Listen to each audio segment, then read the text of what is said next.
Here we are at our Airbnb in Inglis, Florida. We haven't seen any manatees yet, but that's because we haven't been on the water. But we're going to go take a little walk around and see if we can see the Withlacoochee River.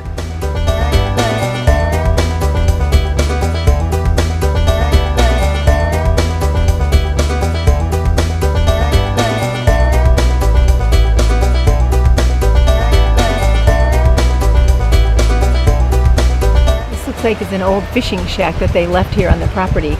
The super nice house is behind that, but good news, it's for sale in case you want to buy it. It's the Withlacoochee River, don't you know? Withlacoochee. Coochie coochie. I'm sure it's full of gators.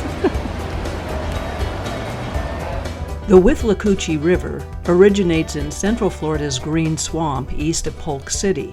It flows west, then north, and then turns northwest and finally west again before it empties into the Gulf of Mexico near Yankeetown.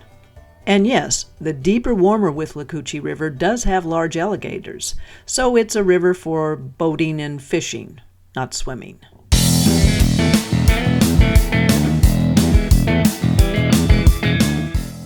It's a manatee bonanza here at Three Sisters Springs. We're on the boardwalk watching them in the water, but tomorrow we'll be in that water snorkeling around with them.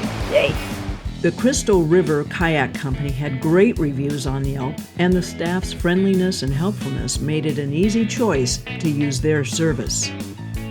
We were outfitted in wetsuits.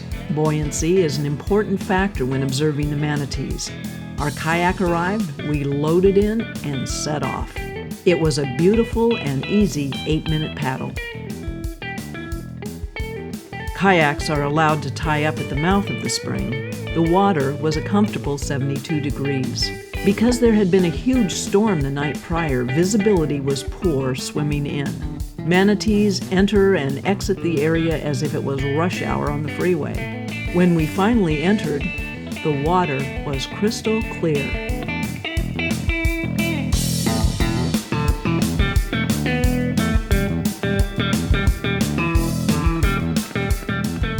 Manatees are large, fully aquatic, mostly herbivores, sometimes known as sea cows. They slowly and peacefully eat plants just like cows on land.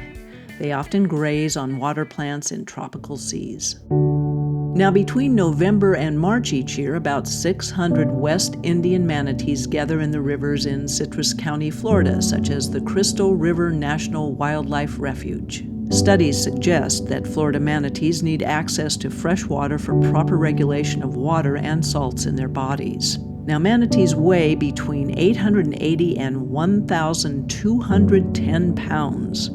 They can measure more than 9 feet in length, sometimes growing to 15 feet and 3,900 pounds.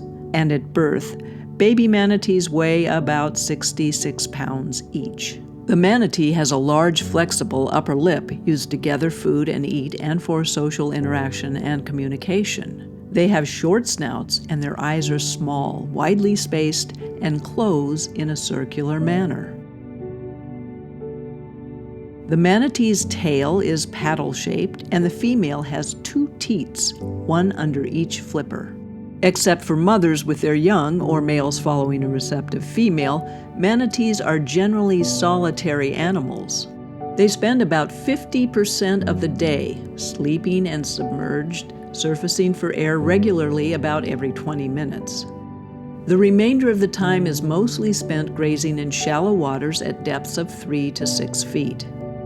Their low metabolic rate does not protect them in cold water, and if they are exposed to water below 68 degrees Fahrenheit for a prolonged period of time, they can experience cold stress syndrome and death. The West Indian manatee migrates into Florida rivers, moving freely between fresh and salt water. The main cause of death for manatees are human-related issues such as habitat destruction and human objects. Natural causes of death include adverse temperatures and disease. Alligators may also attack and kill baby manatees. Their slow-moving, curious nature, coupled with dense coastal development, has led to many violent collisions with propeller-driven boats and ships. This leads to maiming, disfigurement, and even death. As a result, a large proportion of manatees exhibit spiral-cutting propeller scars on their backs. This is usually caused by larger vessels. Manatees hear on a higher frequency than would be expected for large marine mammals. Many large boats emit very low frequencies, which confuse the manatee and explain their lack of awareness around boats.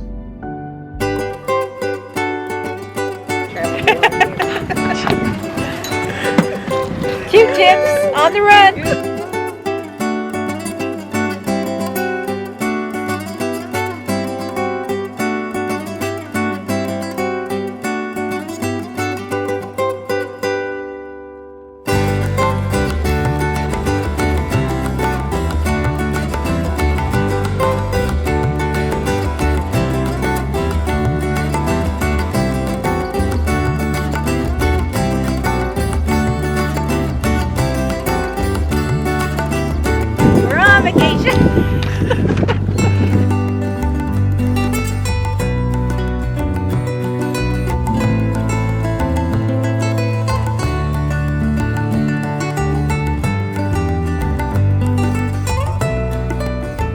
Here we are still in Crystal River.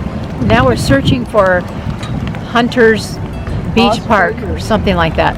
But Captain Sue is in charge, so who knows where we're going to end up, really.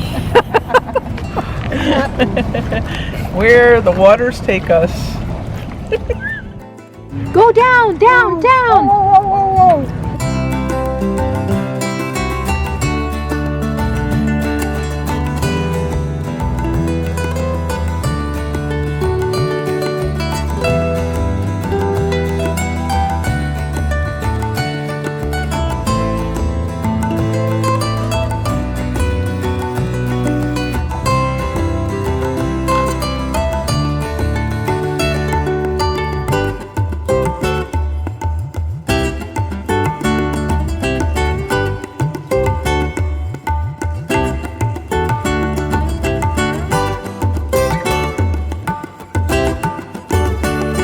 We're going to the chocolate festival and we're going to have a chocolate martini. Yay! Yay! Chocolate and cheese.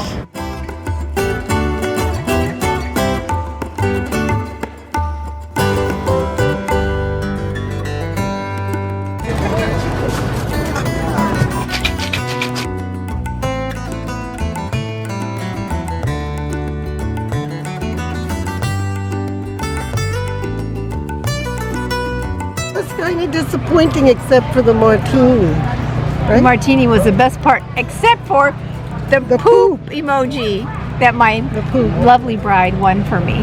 Oh. It was kind of the anti-cheese and anti-chocolate festival because really all there was soap. The Rainbow River is located in Dunnellon, Florida, and we were eager to get out on the water. By chance, we had found Rainbow River Canoe and Kayak the night before when we visited Dunnellon. It oughter be a great day on the river. We didn't have a reservation, but as luck would have it, we arrived shortly before the shuttle was to leave for KP Hole. We were given a map, and after an overview of the river, we boarded the shuttle for a quick trip to the launch site. Our tandem kayak was set afloat, and we began a magical 4-mile paddle down the river. The crystal clear water is formed by Rainbow Springs, ranked 4th in the state for the volume of water that's discharged, about 400 to 600 million gallons of crystalline water every day. The river gently winds for almost 6 miles past homes and wetlands. Ultimately, it merges with the Withlacoochee River at Dunnellon. We were treated to dozens of the indigenous Sewanee cooters, turtles sunning and resting on logs. We were told they often peacefully share the log with alligators. Alas, we saw no gators, but our camera did catch sight of a cooter as it feasted underwater on the Rainbow River's vegetation.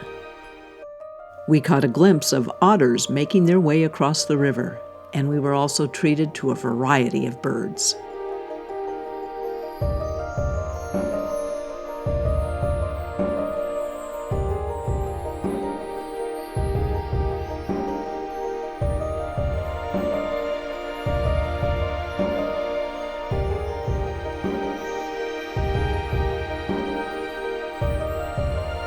A variety of trees grow along the Rainbow River, decorating the branches of oaks and cypress, Spanish moss.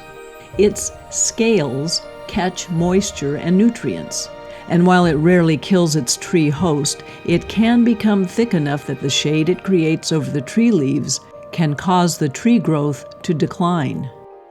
As we entered the Withlacoochee River, the sun was setting on our last big Florida adventure. Soon we would be winging our way home to the West Coast. We have to